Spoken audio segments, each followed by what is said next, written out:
हाँ, हम लोग आंसर राइटिंग कर रहे हैं इकोनॉमिक्स सब्जेक्ट की, यानी भारतीय अर्थव्यवस्था की आंसर राइटिंग हम लोग कर रहे हैं। तो मैंने फर्स्ट यूनिट के कुछ टॉपिक्स कराए थे आंसर राइटिंग के अंतर्गत, और आज मैं इसी यूनिट के कुछ और टॉपिक आंसर राइटिंग में लेने वाला हूं और उनसे संबंधित हम क्वेश्चंस देखेंगे, कैसे कैसे क्वेश्चंस बन सकते हैं और उनका सही आंसर, आदर्श उत्तर क्या होना चाहिए। तो इस विषय पर आज हम बात करने वाले हैं। तो ये है यूनिट फर्स्ट जो मैंने स्टार्ट की है, और इसमें हमें जो टॉपिक पढ़ना है, जिनके आंसर हमें करना है, उसमें कृषि का योगदान एक टॉपिक हमें दिया हुआ है सिलेबस में। कृषि उद्योग तथा सेवा का क्षेत्रीय योगदान करके टॉपिक दिया हुआ है, तो मैंने केवल वहां से कृषि का टॉपिक लिया है ना। कृषि के टॉपिक एक साथ हम कर लेंगे, फिर उद्योग के टॉपिक एक साथ कर लेंगे, फिर सेवा के टॉपिक एक साथ कर लेंगे। इस तरह से मैंने स्ट्रेटजी बनाई है। तो कृषि का योगदान, फिर प्रमुख फसलें करके उसमें टॉपिक दिया हुआ है, फसल पैटर्न दिया हुआ है, फिर चुनौतियां दी हुई।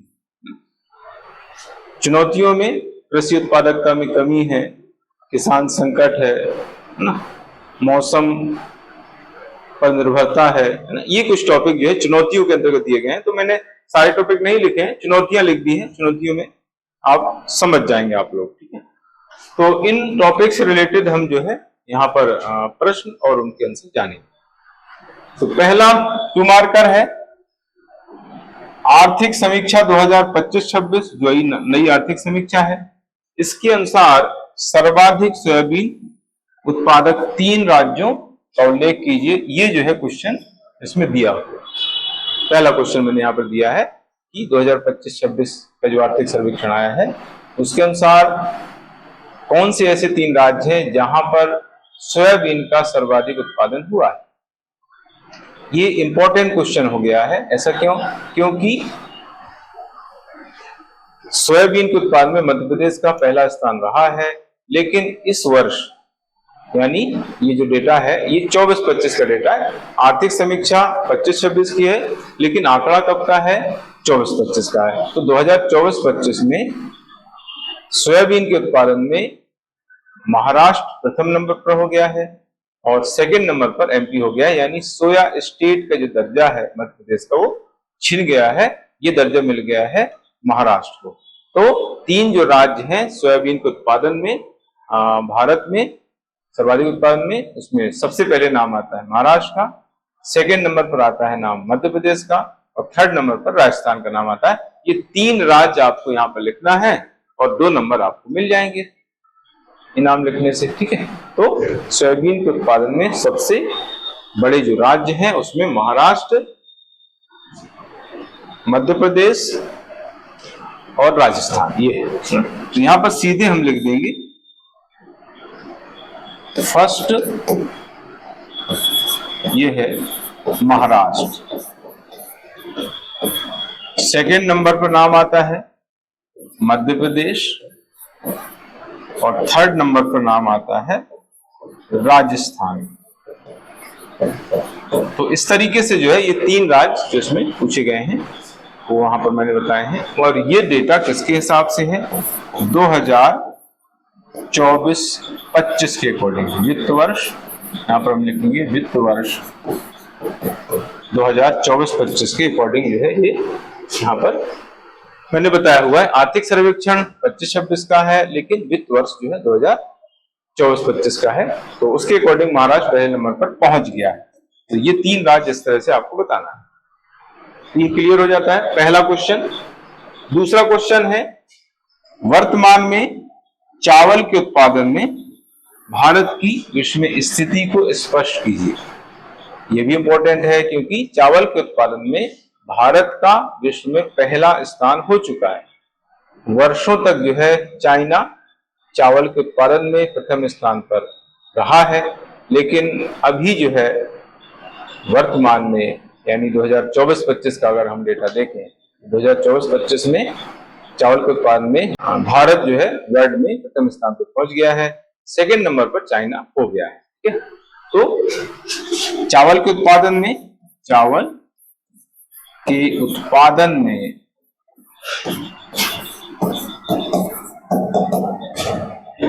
भारत का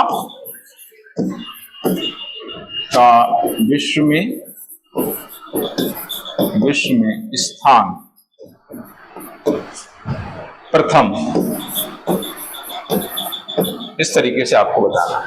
ठीक है, तो ये हो गया। सेकंड, आपको कुल उत्पादन बताना है।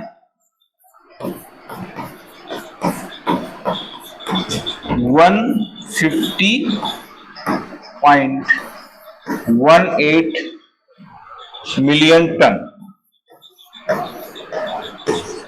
मिलियन टन, ये स्थिति है 2024-25 की, वित्त वर्ष 2024-25 की है। और भारत में जो चावल का उत्पादन हो रहा है वो विश्व के कुल उत्पादन का 28% है, वो सबसे ज्यादा है ना। देश के विश्व के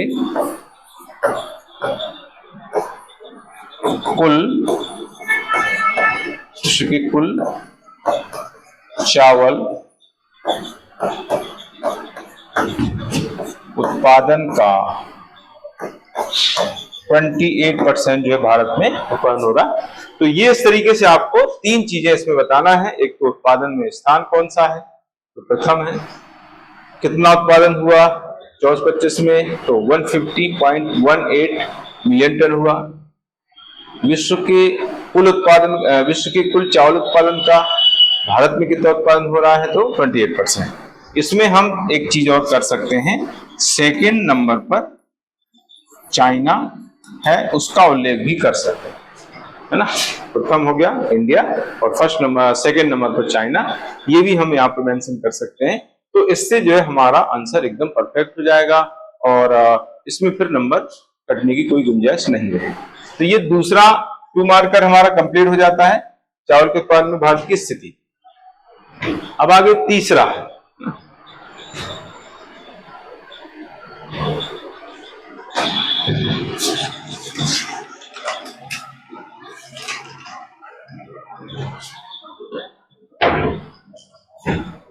तीसरा 2 मार्कर है 1.3, कृषि क्षेत्र में हासमान सीमांत उत्पादकता को समझाइए। कृषि क्षेत्र में हासमान सीमांत उत्पादकता को समझाइए। ये कृषि उत्पादकता में कमी या घटती कृषि उत्पादकता, उससे संबंधित क्वेश्चन है ये एक आर्थिक सिद्धांत है ना। हासमान सीमांत उत्पादकता क्या है, यह एक आर्थिक सिद्धांत है। इसके अनुसार प्रारंभ में कृषि क्षेत्र में इनपुट बढ़ाने से जो है उत्पादन बढ़ता है, लेकिन बाद में धीरे धीरे जो है उत्पादन कम होने लगता है। और इसके मापन के जो आधार हैं वो 2 आधार हैं, एक तो प्रति हेक्टेयर उत्पादकता, दूसरा प्रति श्रम उत्पादकता। यानी 1 हेक्टेयर में उत्पादन की स्थिति क्या है और लोगों द्वारा जो काम किया जा रहा है उसके अकॉर्डिंग उत्पादन की स्थिति क्या है। मतलब लोग ज्यादा काम कर रहे हैं, उसके अकॉर्डिंग उत्पादन कम हो रहा है। ज्यादा क्षेत्र में फसल बोई जा रही है, उसके अकॉर्डिंग कम हो रहा है, ये स्थिति। वैसे उत्पादन ज्यादा हो रहा है, लेकिन प्रति हेक्टेयर उत्पादकता और प्रति श्रम उत्पादकता में कमी हो रही है। इसी को हम कहते हैं कृषि उत्पादकता में कमी, ठीक है, या घटती कृषि उत्पादकता। ओवरऑल कृषि उत्पादन में कमी नहीं है, ओवरऑल कृषि उत्पादन में वृद्धि हो रही है। खाद्यान्न उत्पादन है, चावल उत्पादन है, गेहूं उत्पादन से वृद्धि हो रही है, लेकिन प्रति हेक्टेयर उत्पादकता में कमी और प्रति श्रम उत्पादकता में कमी, ये इस तरीके से स्थिति बनी हुई है। तो हमें क्या बताना है, इसको कैसे लिखना है। यह एक आर्थिक सिद्धांत है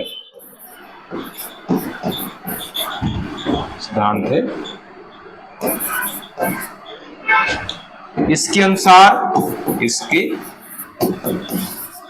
अनुसार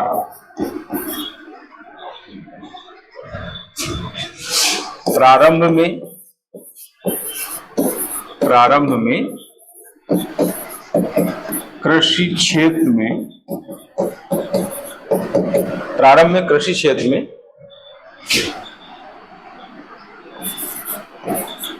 इनपुट बढ़ाने से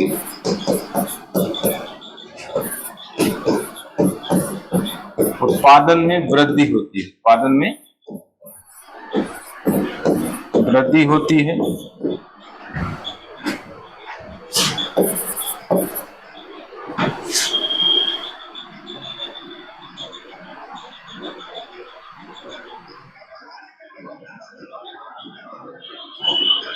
है।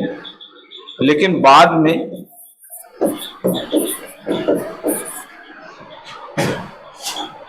उत्पादन में कमी होती जाती है। लेकिन बाद में उत्पादन में कमी होती जाती है।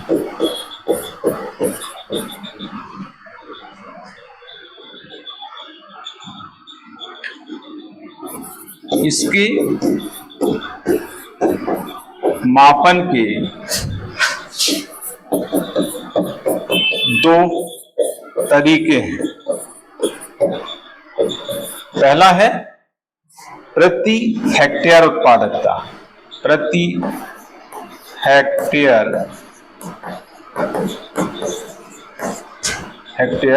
उत्पादकता। प्रति हेक्टेयर उत्पादकता। दूसरा है प्रति श्रम उत्पादकता। प्रति श्रम उत्पादकता।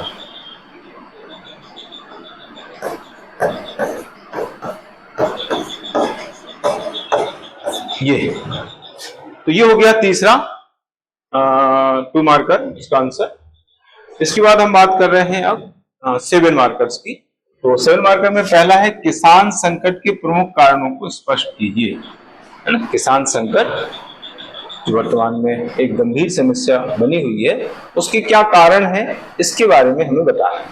तो ऐसे क्वेश्चन से हम क्या करते हैं, हल्का सा शॉर्ट में 2 लाइन का हम इंट्रोडक्शन लिखते हैं और फिर जो है मूल पॉइंट पर आते हैं। तो यहां पर हमें क्या बताना पड़ेगा, इंट्रोडक्शन में, प्रस्तावना में हमें जो है किसान संकट के बारे में लिखना पड़ेगा। किसान संकट क्या है उसके बारे में बताना पड़ेगा, फिर उसके कारण अलग से हम बताएंगे इस तरह से, ठीक। तो किसान संकट क्या है, देखिए, मौसम की प्रतिकूलता, निवेश में कमी आदि कारणों से कृषि क्षेत्र में फसल उत्पादन में कमी के कारण किसानों की आय में कमी हो रही है, जिससे उनके जीवन यापन का संकट पैदा हो गया है। इसी को किसान संकट कहा जा रहा है। आई बात समझ में? मौसम की प्रतिकूलता, निवेश में कमी आदि कारणों से कृषि क्षेत्र में फसलों की उत्पादकता कम होती जा रही है। इससे किसानों के जीवन यापन का संकट पैदा हो गया है। इसी को किसान संकट कहा जा रहा है, ठीक है। तो ये है किसान संकट से संबंधित इसके मीनिंग के बारे में। तो इसका पहले अर्थ लिखेंगे, मौसम की प्रतिकूलता, निवेश में कमी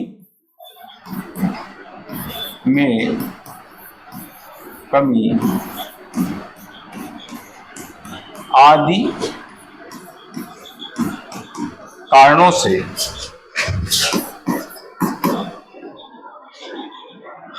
कारणों से कृषि क्षेत्र में फसलोत्पादन में कमी के कारण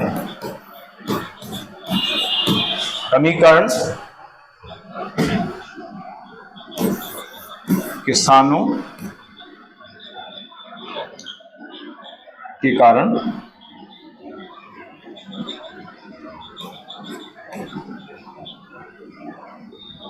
किसानों के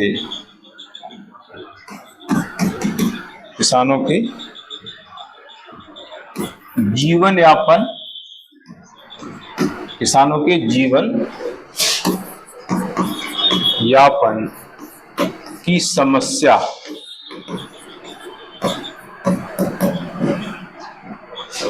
को किसान संकट कहा जाता है। किसान संकट कहा जाता है, जिसका दुष्परिणाम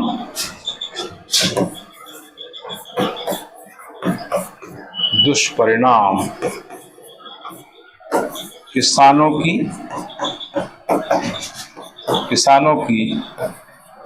आत्महत्या के रूप में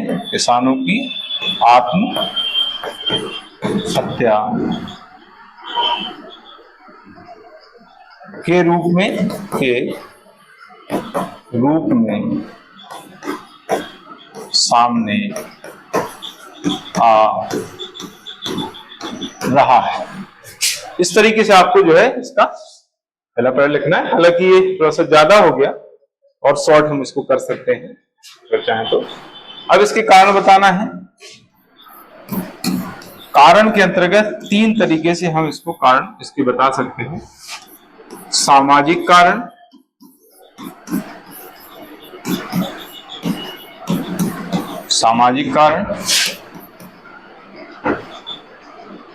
आर्थिक कारण,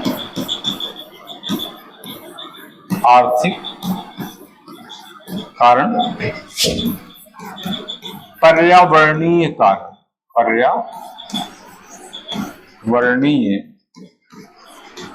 कारण। इस तरह से जो है 3 तरीके से हम कारण को लिख सकते हैं। सामाजिक कारण में जो है किसानों का शिक्षित ना होना,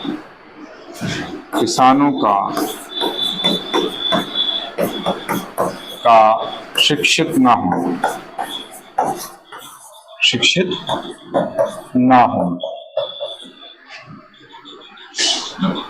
किसानों का शिक्षित ना होना। आर्थिक कारण में निवेश, कृषि क्षेत्र में निवेश का अभाव, कृषि क्षेत्र में निवेश का अभाव, जलवायु परिवर्तन,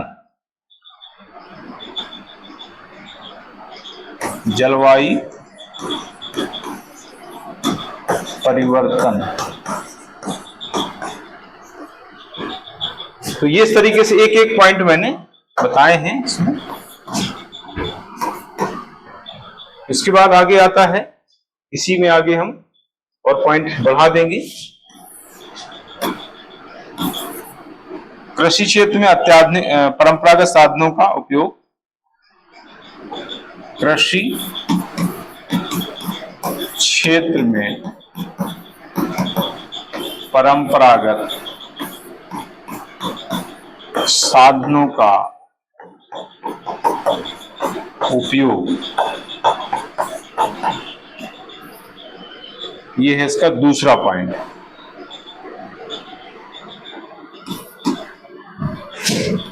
फिर ये आर्थिक कारण में कृषि क्षेत्र में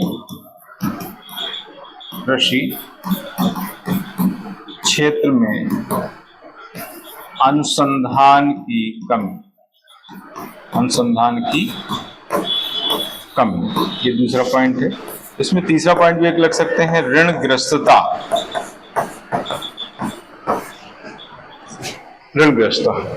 पर्यावरणीय कारण में यह जाएंगे मौसम की अनिश्चितता, मौसम की अनिश्चितता, इसका दूसरा पॉइंट है। एक पॉइंट हम और इसमें जोड़ सकते हैं, सूखा तथा अकाल की समस्या, सूखा तथा अकाल की समस्या। तो ऐसे टोटल ये पॉइंट हो जाते हैं हमारे 7 पॉइंट हो गए, है ना। 6 से 7 पॉइंट हमें लिखना है, तो इस तरीके से हम इसको बता सकते हैं। तो ये दूसरा, सॉरी, पहला 7 मार्कर का आंसर हो जाता है कंप्लीट। फिर आगे है, भारत में प्रचलित प्रमुख फसल पैटर्न्स को समझाइए। भारत में अलग अलग क्षेत्रों में अलग अलग फसल पैटर्न्स प्रचलित होते हैं, तो उनके बारे में यहाँ पर हमें लिखना है। तो पहले हम फसल पैटर्न क्या होते हैं उनके बारे में बताएंगे, फिर कितने प्रकार के फसल पैटर्न अलग अलग क्षेत्रों में प्रचलित हैं उनके नाम लिख देंगे, उनके बारे में लिख देंगे, और थोड़ा सा कुछ एग्जाम्पल लिख देंगे, राज्यों के नाम। देखिए फसल पैटर्न क्या है, भूमि की उपलब्धता, किसी क्षेत्र विशेष में जलवायु, मृदा की स्थिति, पानी की उपलब्धता आदि कारणों से बोई जाने वाली विभिन्न फसलों के संयोजन को फसल पैटर्न कहा जाता है। यानी अलग अलग क्षेत्रों में अलग अलग जो परिस्थितियां हैं, उन परिस्थितियों को ध्यान में रखते हुए जो फसलें बोई जाती हैं, जिस क्रम में, जिस कॉम्बिनेशन में, उस कॉम्बिनेशन को जो है, उस संयोजन को फसल पैटर्न कहा जाता है। ठीक है, तो इस तरह से हमें एक सा पहले अर्थ लिखना है।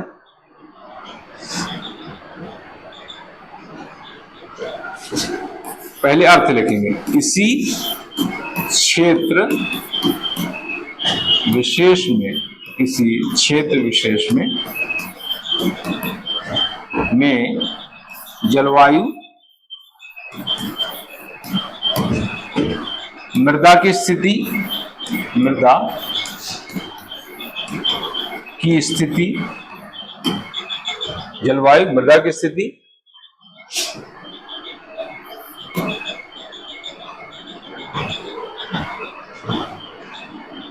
मृदा की स्थिति, पानी की उपलब्धता, पानी की उपलब्धता आदि को ध्यान में रखते हुए, आदि को ध्यान में रखते हुए बोई जाने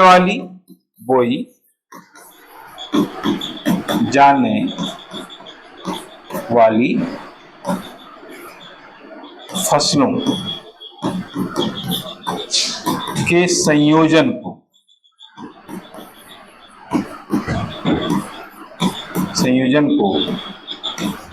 फसल पैटर्न कहा जाता है। फसल पैटर्न कहा जाता है।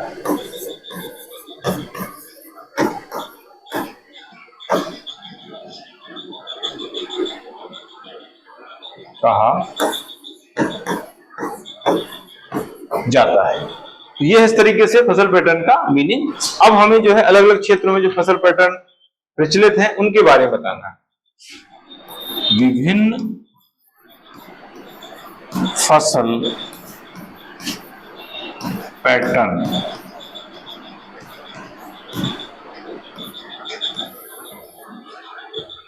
अगर हम देखें तो ओवरऑल 2 भागों में हम फसल पैटर्न को बांट सकते हैं। एकल,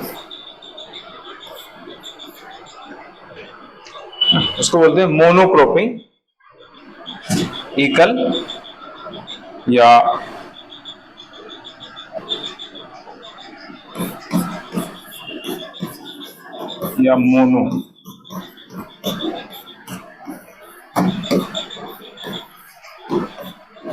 मोनोक्रॉपिंग।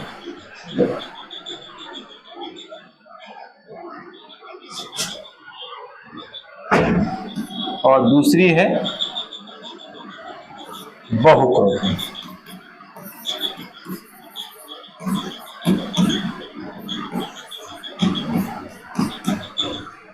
एकल और बहुक्रॉपिंग है। एकल क्रॉपिंग, इसमें क्या होता है कि एक ही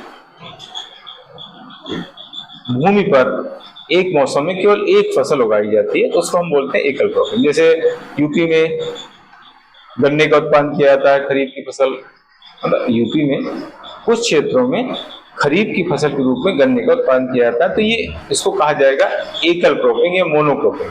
ठीक है, किसी भूमि पर, किसी कृषि भूमि पर एक मौसम में केवल एक ही फसल का बोया जाना मोनोक्रॉपिंग या एकल क्रॉपिंग कहलाता है। और इसका उदाहरण है यूपी में गन्ने की खेती। किसी कृषि भूमि पर एक मौसम में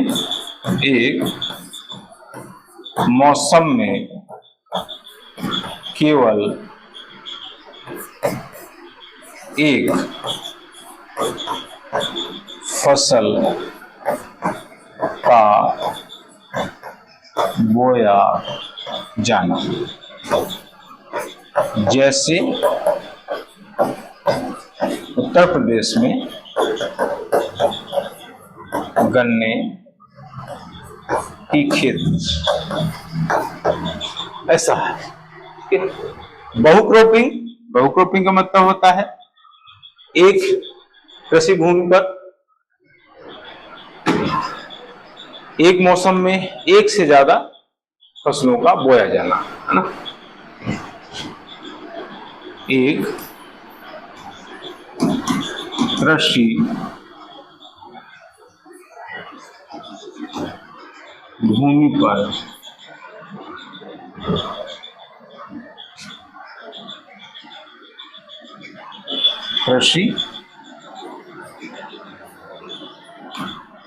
पर एक मौसम में एक से अधिक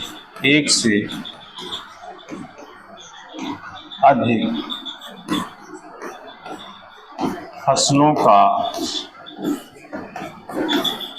बोया जाना। ये फिर इसके अंतर्गत दो प्रकार की क्रॉपिंग आती है, पैटर्न आता है। ये है इंटर क्रॉपिंग और मिक्स क्रॉपिंग, मिश्रित क्रॉपिंग। इंटर क्रॉपिंग और दूसरा है मिश्रित क्रॉपिंग। ठीक, तो ये है इस तरीके से। अब इंटर क्रॉपिंग, मिश्रित क्रॉपिंग के बारे में हम थोड़ा सा देखेंगे। इंटर क्रॉपिंग, यहां पर लिखेंगे इंटर क्रॉपिंग।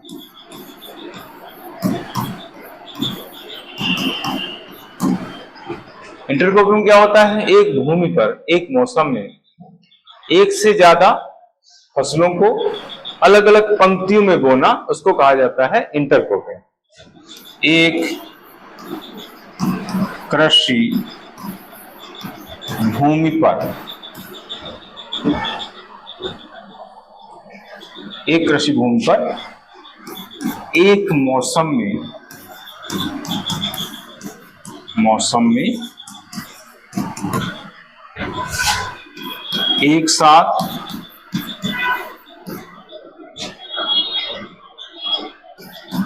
एक से अधिक फसलों को अलग अलग पंक्तियों में बोना, अलग अलग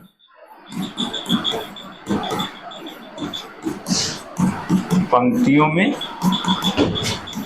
बोना, ये है इंटरक्रॉपिंग। उदाहरण इसमें हम दे देंगे,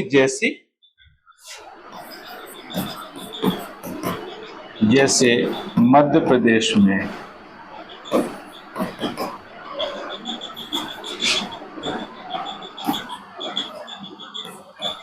अलसी तथा राई को बोना, ये है। इसके बाद आता है बहु क्रॉप, इसका आता है मिश्रित क्रॉपिंग। मिश्रित क्रॉपिंग, मिश्रित क्रॉपिंग में क्या होता है, एक ही भूमि पर एक ही मौसम में एक साथ एक से ज्यादा फसलों को बोना, उसमें अलग अलग पंक्तियां नहीं होती हैं, मिक्स करके बोया जाता है ना। लेकिन ऐसी फसलों को मिक्स करके बोते हैं जिनके पौधे की हाइट सेम नहीं रहती, अलग अलग रहती है, ठीक है। जैसे चना, चने के साथ जो है लाही बो देते हैं, गेहूं के साथ लाही बो देते हैं, क्योंकि गेहूं का जो पौधा होता है छोटा होता है, लाही जो होती है, राई जो होती है, उसका पौधा जो है बड़ा होता है। गेहूं के साथ जो है सरसों बो देते हैं, है ना। गेहूं के साथ अगर अलसी बोएंगे तो प्रॉब्लम आएगी। गेहूं के साथ अलसी बोते हैं, लेकिन गेहूं और अलसी के जो पौधे होते हैं वो ज्यादा सेम हाइट के होते हैं, इसलिए उनको अलग अलग करने में प्रॉब्लम आती है ना, काटने में प्रॉब्लम आती है, ठीक है। तो इसमें क्या करना है, एक कृषि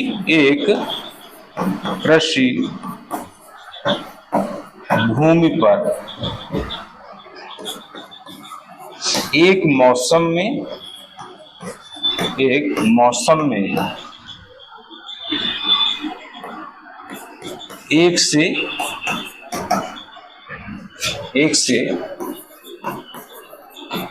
अधिक फसलों को एक साथ बोना, मतलब उसमें पंक्ति अलग नहीं होती है, मिक्स करके बोते हैं। उदाहरण इसमें दे सकते हैं, यूपी में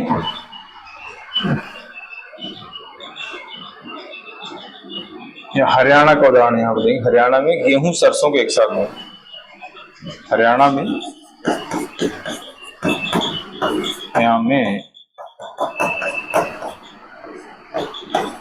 गेहूं तथा राई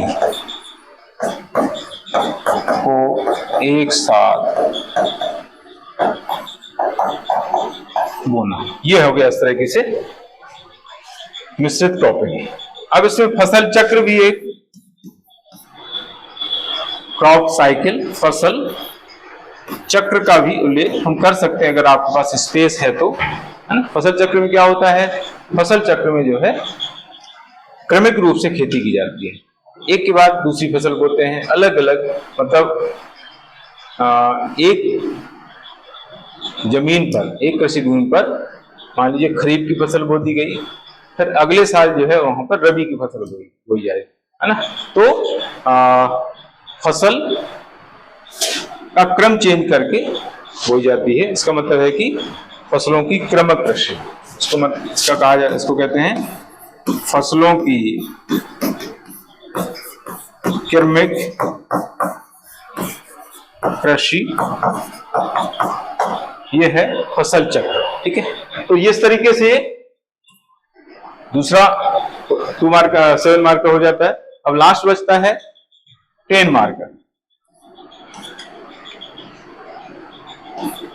भारत की अर्थव्यवस्था में कृषि के योगदान को समझाइए, ये काफी इंपॉर्टेंट क्वेश्चन रहता है, पहले कई बार आ चुका है यहाँ इस तरह का क्वेश्चन, तो इसलिए मैंने यहाँ पर ये दिया हुआ है, भारतीय अर्थव्यवस्था में कृषि का महत्व या कृषि का योगदान क्या है, इस तरह का। अब इसको हम कैसे लिखेंगे, इसका पहले हम फॉर्मेट बता देते हैं। प्रस्तावना लिखना है, अर्थ तो खैर इसमें आएगा नहीं, फिर योगदान और निष्कर्ष, इसमें ज्यादा कुछ नहीं लिखना है, 3 ही चीजें इसमें आएंगी। पहले आपको इसका इंट्रोडक्शन लिखना पड़ेगा, फिर इसका योगदान क्या है हेडिंग देकर के बताना है, और फिर जो है कंक्लूजन लिख देना। तो ये हमारा इस तरह का आंसर, ये इसका आंसर पूरा हो जाएगा। इसके इंट्रोडक्शन में हम क्या लिखेंगे, देखिए कृषि एक ऐसा उद्यम है जो मानव की जो मूलभूत आवश्यकता है उसको पूरा करता है ना। मतलब सबसे बड़ी आजीविका का साधन कृषि है ना? मानव द्वारा आविष्कृत जितने भी उद्यम हैं उनमें कृषि सबसे ज्यादा महत्वपूर्ण है। क्यों महत्वपूर्ण है? क्योंकि जो कृषि है वो मानव की जो है मूलभूत आवश्यकता यानी भोजन की पूर्ति करती है। भोजन की जो पूर्ति है वो कृषि से ही हो रही है, इसलिए जो है इसको सबसे महत्वपूर्ण उद्यम माना गया। और यह जो है देश की रीढ़ है, देश की अर्थव्यवस्था की रीढ़ इसको कहा जाता है और देश के लिए आजीविका का मुख्य साधन इसको माना जाता है। तो हम इसको क्या लिखेंगे?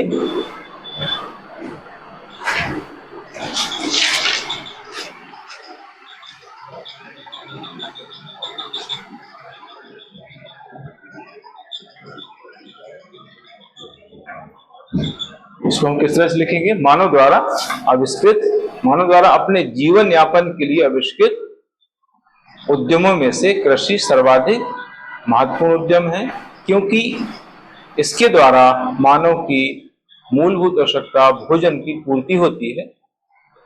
यह देश की अर्थव्यवस्था की रीढ़ है और लोगों की आजीविका का प्रमुख साधन। इस तरह से हमें जो है इसका इंट्रोडक्शन लिखना। मानव द्वारा आविष्कृत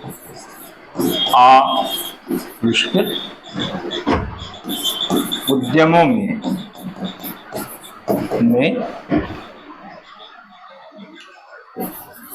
कृषि सर्वाधिक महत्वपूर्ण उद्यम है। सर्वाधिक महत्वपूर्ण उद्यम है। यह देश की अर्थव्यवस्था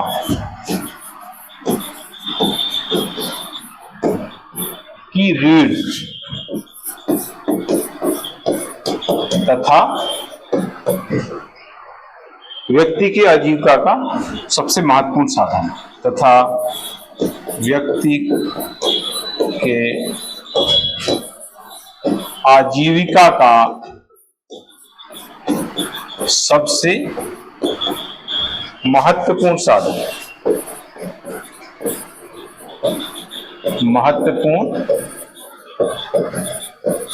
है। इस तरीके से आपको जो है इसका इंट्रोडक्शन लिखना, तो ये पूरा हो जाता है। इसके बाद फिर इसके योगदान के बारे में बताना है। योगदान है ना, हेडिंग देते हुए योगदान बताना है। पहला है जीडीपी तथा जीवीए में योगदान। जीडीपी तथा जीवीए में योगदान ना, ये हेडिंग है। फिर इसकी डेटा आपको लिखना है 2024-25 के हिसाब से कहेंगे तो जीडीपी में इसका योगदान है 16%। जीवीए में योगदान है 17.7%। तो ये पहला पॉइंट हो गया। दूसरा, रोजगार के क्षेत्र में योगदान। रोजगार के क्षेत्र में योगदान ना, रोजगार के क्षेत्र में योगदान।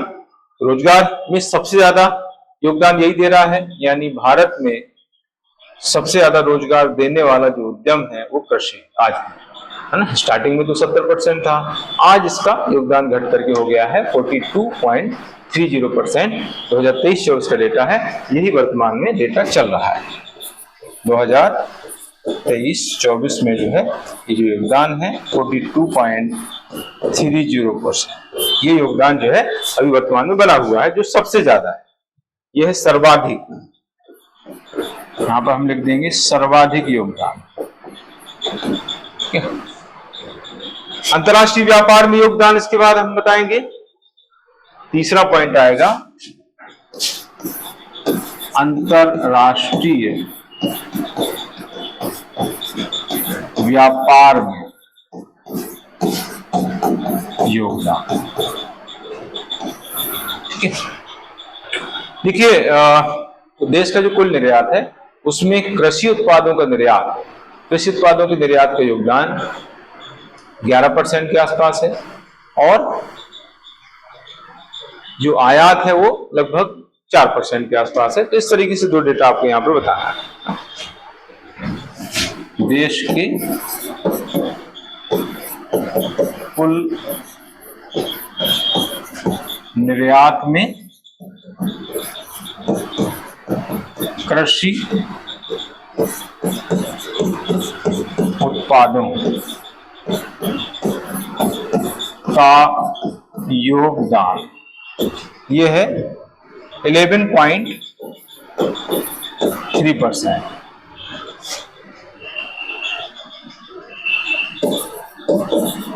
आयात में योगदान है 4% के आसपास है। तो ये अंतर्राष्ट्रीय व्यापार में योगदान हो गया।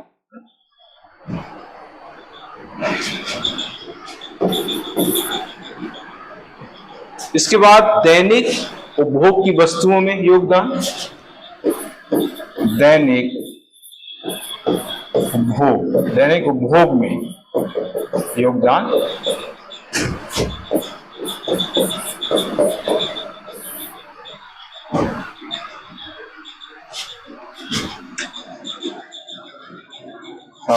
दैनिक की जगह घरेलू उपभोग ज्यादा सही रहेगा। घरेलू उपभोग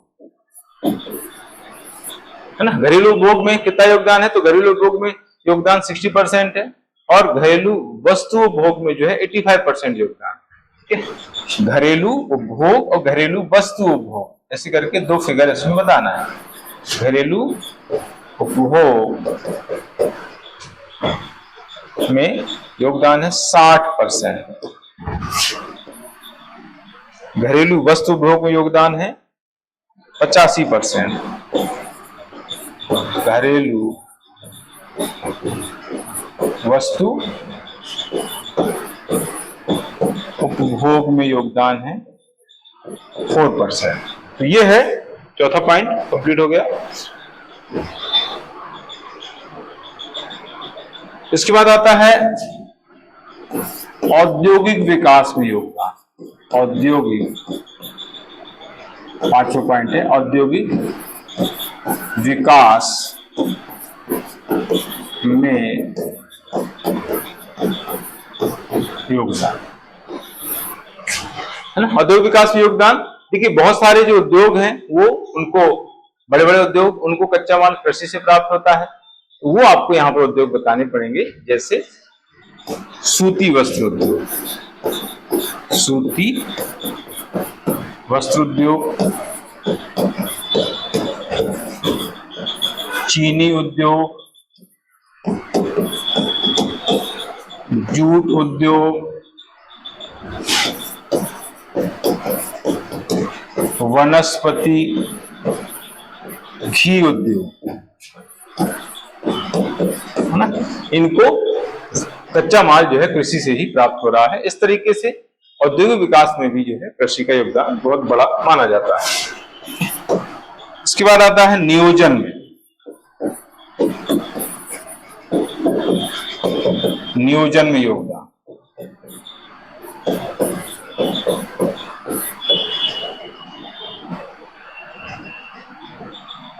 देखिए नियोजन में कैसे योगदान है? नियोजन में ऐसे योगदान है कि अगर जो है कृषि संबंधी जो लक्ष्य है वो पूरे नहीं होते हैं, कृषि उत्पादन सही ढंग से नहीं होता है, या कृषि उत्पादन में कमी आ जाती है, सूखा पड़ जाता है, अकाल पड़ जाता है, तो बाकी जो उद्देश्य हैं वो नियोजन संबंधी जो बाकी उद्देश्य हैं वो पूरे नहीं हो पाते हैं, है ना। तो कृषि के सफल होने से, यानी कृषि अगर अच्छी है, खेती अच्छी है, उत्पादन अच्छा है, तो नियोजन से संबंधित सारे लक्ष्यों की पूर्ति आसानी से हो जाती है ना। तो नियोजन को, पंचवर्षीय योजनाएं, अब तो खैर 15 वर्षीय दृष्टिकोण चल रहा है, तो उसको अगर सफल बनाना है तो कृषि उत्पादन में वृद्धि करना पड़ेगी। तो ये है इस तरह से नियोजन में वृद्धि। इसके बाद परिवहन में वृद्धि। परिवहन क्षेत्र का विकास। कौन सा पॉइंट होगा ये? 6 हो गए ना। 7 परिवहन क्षेत्र का विकास, है ना। कृषि क्षेत्र से जो है परिवहन क्षेत्र का विकास होता है। ऐसा क्यों? क्योंकि बहुत सारा जो सड़क परिवहन, रेल परिवहन है वो कृषि संबंधी कार्य में लगा हुआ है ना। कृषि के लिए जो है आवश्यक जो सामग्री है, कृषि उपकरण है, उर्वरक है, बीज है ना, मशीन वगैरह, मशीनें हैं, उपकरण है, तो इन सभी को जो है उपलब्ध कराने का काम परिवहन करता है। तो इससे जो है परिवहन क्षेत्र का विकास होता है ना। आवागमन में जो है काफी तेजी आती है, तो इसलिए जो है कृषि के विकास से जो है परिवहन क्षेत्र का भी विकास संभव होता है। खाद्य सुरक्षा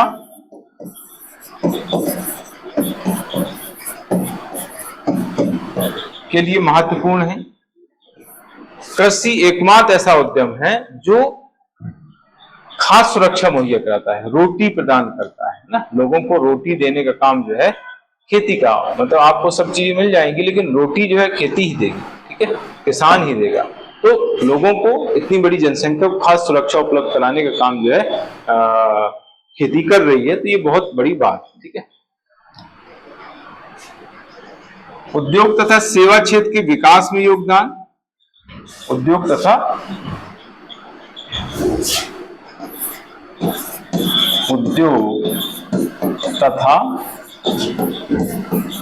सेवा क्षेत्र के विकास में योगदान। कृषि उत्पादन बढ़ने से जो है मांग बढ़ती है ना। अच्छा, अगर खेती अच्छी हुई है, किसानों को आय हुई है, तो इससे जो है मांग बढ़ती है, और मांग बढ़ती है तो उत्पादन बढ़ता है। ज्यादा सेवाएं जो है किसानों द्वारा ली जाती हैं, तो इससे जो है उद्योग तथा सेवा क्षेत्र का भी विकास होता है। कृषि उत्पादन अगर नहीं है, किसानों की आय अगर नहीं बढ़ी है, तो उद्योग और सेवा क्षेत्र भी उससे प्रभावित हो जाता है निश्चित रूप से, है ना। खाद्य प्रसंस्करण, खाद्य प्रसंस्करण उद्योग को बढ़ावा मिलता है। खाद्य प्रसंस्करण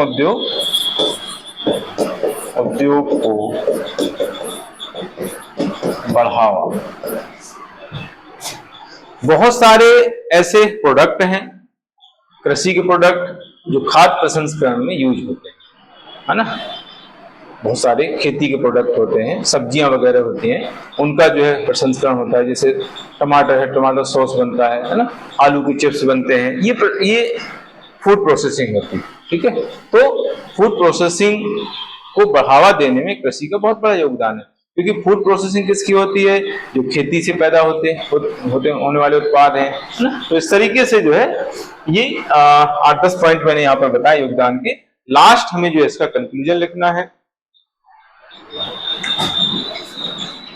कंक्लूजन में हम क्या लिखेंगे? हमें कंक्लूजन में जो है खेती में जो संकट है, खेती में जो प्रॉब्लम आ रही है किसानों को, और किसानों के जीवन यापन का जो संकट पैदा हो गया है, किसानों की जो ऋणग्रस्तता है, किसानों द्वारा जो आत्महत्याएं की जा रही हैं, इसका जिक्र करना है। मतलब खेती का इतना योगदान होने के बावजूद जो है किसान संकटग्रस्त है, किसान ऋणग्रस्त है ना। खेती सही ढंग से नहीं हो पा रही है ना। इसके लिए एक प्रभावी कृषि नीति की जरूरत है। कृषि नीति का निर्माण करना, उसका प्रभावी तरीके से क्रियान्वयन करना, इसकी जरूरत है। लास्ट में हम मध्य प्रदेश का उदाहरण बता देंगे कि मध्य प्रदेश सरकार द्वारा 2026 को कृषि कल्याण वर्ष के रूप में घोषित करना इस दिशा में एक सार्थक कदम है। इस तरीके से आपको इसका कंक्लूजन लिखना है। उपरोक्त कृषि के उपरोक्त योगदान, कृषि के उपरोक्त योगदान के बावजूद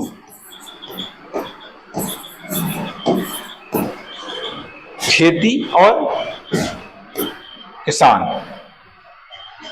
के बावजूद कृषि एवं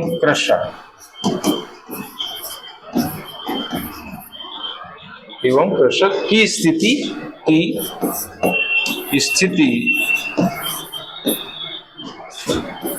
अत्यंत दयनीय होती जा रही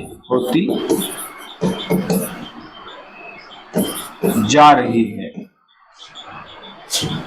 इसलिए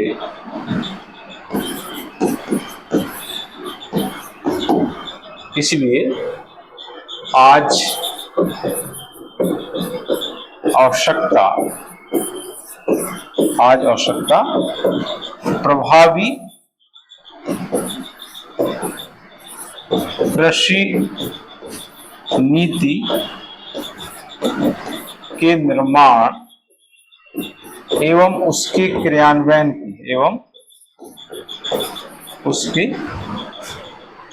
की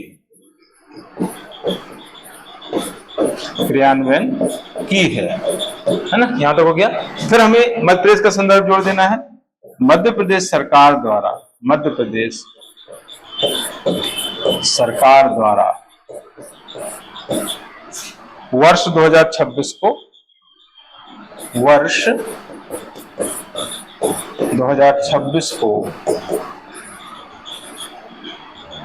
कृषक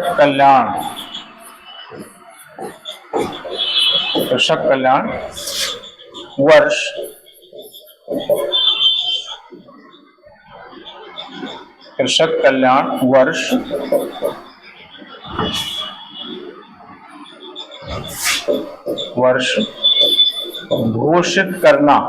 घोषित करना इस दिशा में सार्थक कदम करना, इस दिशा में सार्थक कदम है।